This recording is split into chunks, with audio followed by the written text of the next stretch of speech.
Welcome back to Alpha to Omega. Today we'll be building upon prior videos, talking about what it means to mean. So let's get right into it. What is meaning? As we talked about in previous videos, meaning is the comprehensible aspect to all things in the cosmos. It surrounds us, and it permeates the entirety of the universe. Now there is a difference between projecting meaning onto the outside world and subjectively perceiving what things mean. As we talked about in prior videos, if we didn't have something external to ourselves, there would be nothing meaningful to speak of. What we do with it, however, is our personal and subjective perception of the world. For example, if two people looked outside and saw the sun, one of those individuals might say, "I like the weather today, and so I'm going to go outside." Whereas the other person may say, "I don't like when it's too hot, so I'm going to stay inside." Two people perceive the same external object, but act differently in accordance with what the sun means to them. That's meaning in a nutshell. What does it mean to mean? Now that we've established that the universe is meaningful, and as we talked about in prior videos, the universe can be seen as a meaningful book to be read, the question can be asked, how did the meaning even get there in the first place? And now that it's there, why does it even matter that I need to make sense of the world? To answer the first question, we can first look at the things themselves and assess whether particles themselves have anything to do with the meaning that's inherent to them. A simple example that we can take is just the food we eat on an everyday basis. If we think about food in the simplest sense and talk about soil, water, and the energy of the sun, those three things combine in such a way that they form innumerable plants, and not just plants. The animals that consume those plants are also making use of it.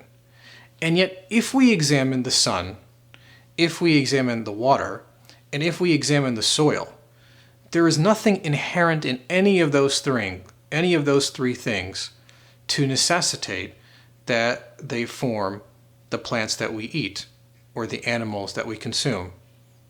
I don't see potatoes or onions or carrots or chicken or cattle or sheep or goats in soil themselves, yet they all come from soil itself in combination with water and the energy of the sun. What we're really saying then, do any of those three things have anything inherently meaningful to necessitate any byproduct of their combination? The simple answer is no. To go even further, if we were to talk about the qualities that define those individual things, their specific color, their specific taste, shape, form, function, how they operate in this world, for example, plants operate a little bit differently than animals. Any quality that we speak of or that we look at, again, we cannot find those qualities, and truthfully, immaterial qualities, if we were to be precise, in the material object itself. So the question again is, how did those meaningful things get into or be connected with material objects? It's obvious that the material object in and of itself has nothing to do with it. Is it possible then that there is something beyond the nature of the material world that is not only giving being to this material reality, but also inscribing it with meaning? And not just inscribing it, but inscribing it in innumerable ways to the number of ways that particles can arrange themselves, whether in the form of plants and animals, in the form of celestial objects, and then, most importantly, in the form of you and me. The book with an author. So I guess what we're really saying then is, who is authoring this book of the universe at every moment? Is it the things themselves? Are they their own author? Is the sun its own author? Is the moon its own author? Are the plants and animals their own authors? Are we our own authors of our being? Not just our being, not just our material form, but who we are as human beings. The way we think, the way we feel, the way we act. Are we? Or is the author beyond the nature of the world itself? And as we talked about in our prior videos, the analogy of the universe as a book, one realizes, and it's readily obvious and apparent, that if I look at a book, it's just an arrangement of letters into words, into sentences, paragraphs, and chapters to form a complete story. And yet we don't find the author in the book itself.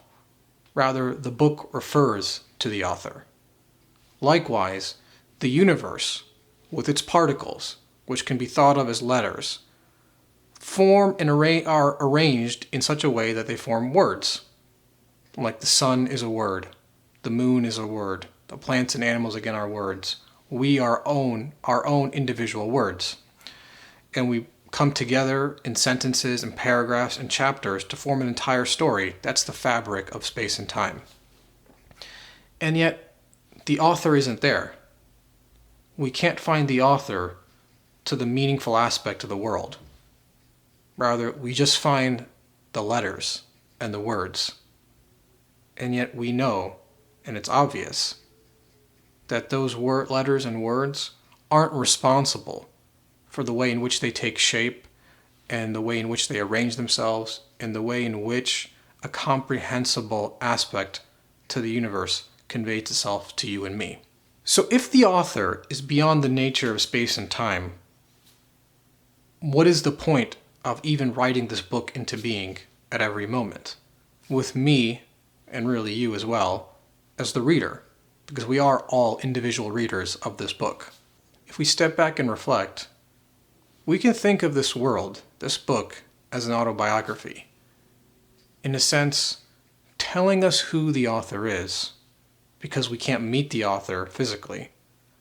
We can see who the author must be, what the author's qualities must be, through the manifestation of this world, through the writing of this book, so to speak, at every moment. And in reading, we get to know who the author is.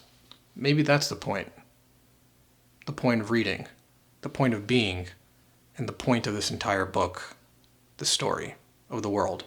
The author and the reader.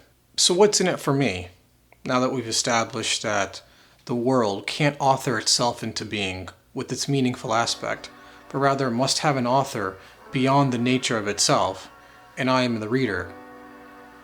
So what if it's an autobiography? How does it impact my life? And why should I care? I think we'll pick that up in the next video. And until then, think about it. And I'll see you guys next time.